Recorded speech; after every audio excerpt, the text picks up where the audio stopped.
अस्सलाम वालेकुम दोस्तों, स्टोरी टाइम बाय एमएच के रिप्रेजेंटेड लॉस्ट इन स्पेस। देखो मत, जल्दी से करो सब्सक्राइब।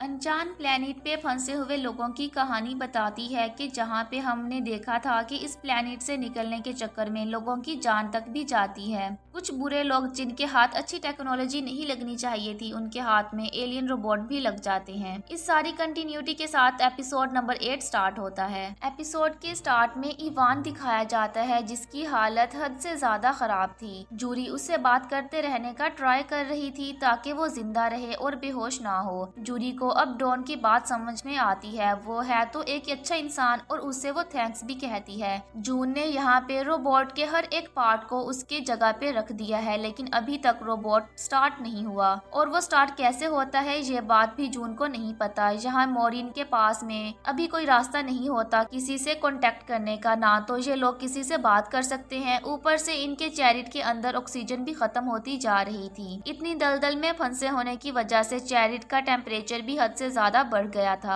ये लोग ऑक्सीजन की कमी की वजह से भी मर सकते हैं। यहाँ आखिरी टाइम पे वो अपनी कुछ बातों को याद करने लगते हैं। जॉन कहता है कि वो सही टाइम पे अपने बच्चों के पास नहीं रह पाया। उसे इस बात का रियलाइज तब हुआ जब उसकी सारी फैमिली अल्फा सेंटोरिक में जा रही थी। मोरिन कहती है कि गलतियां सिर्फ तुमने नहीं की, गलती मैंने भी की है। अल्फा सेंटोरिक जाने के वक्त जब फैमिली का एग्जामिनेशन हुआ था तब विल उसमें पास नहीं हुआ था। तब माँ होने की वजह से मोरिन ने विल का एग्जामिनेशन इलीगल तरीके से पास करवा दिया था। यहाँ सीन वापस से जूरी पे शिफ्ट होता है। जूरी इवान से अच्छे तरीके से बात कर रही थी, लेकिन अपने आप ही इवान के सारे पल्स फ्लक्चुएट होना शुरू हो जाते हैं और इवान वहीं पे मर जाता है। जूरी उसको उठाने के लिए कई कोशिश करती है, उसको कई बार शॉक भी देती है, लेकिन वो सक्सेसफुल नहीं हो पाती। यहाँ मोरिन और जॉन अभी भी यहाँ से बाहर निकलने की कोशिश कर रहे थे और ढूंढते हैं कि आखिर चैरिट में क्या सामान रखा है। इसी दौरान मोरिन को अचानक से ख्याल आता है कि हमारी चैरिट में एयर टाइट बलून है। वो इस बलून को हीलियम गैस के साथ लगा देते हैं। हीलियम गैस ऑन होने के साथ ही बलून ऊपर आ जाता है और फिर जून और मोरिन भी बलून के साथ ऊपर आके बाहर निकल जाते हैं। दूसरी तरफ विक्टर भी अपने लोगों के साथ जुपिटर में पहुंच जाता है। जूरी और डॉन इवान की बॉडी को लेकर बाहर निकलते हैं। दूसरी तरफ जून विल की रिकॉर्डिंग को देख रही है। जून बाकी सारी आवाज को साइलेंट करके एलियन शिप से आने वाली आवाज को तेज करती है। वो देखती है कि रोबोट के अंदर लाइट्स चमक रही है। यहाँ जून को आइडिया हो जाता है कि रोबोट आखिर स्टार्ट कैसे होगा। दूसरी तरफ जॉन और विक्टर को दिखाया जाता है जहाँ पे इन सब लोगों की मीटिंग होना जरूरी थी। इसी वजह से जॉन सभी लोगों को एक जगह पे बुलाता है। अब इन लोगों की प्लानिंग स्टार्ट हो गई थी कि कैसे ये लोग जुपिटर को हल्का कर सकते हैं ताकि हल्की चीजें होने की वजह से ये लोग इस ऑर्बिट को पार कर सकें। तभी विल की टी शर्ट पे बना हुआ एक स्टिकर मोरिन को दिखाई देता है। अब जब सब लोग मीटिंग के लिए इकट्ठा हो चुके थे तो जॉन यहाँ पे इस बात को रिवील कर देता है। वो अब इस बात को ज्यादा प्रोमिनेंट नहीं करता कि इन लोगों का जुपिटर सन के काफी ज्यादा करीब आने वाला है। कुछ ही टाइम बाद ये प्लेनेट सर्वाइव के लिए भी ठीक नहीं रहेगा।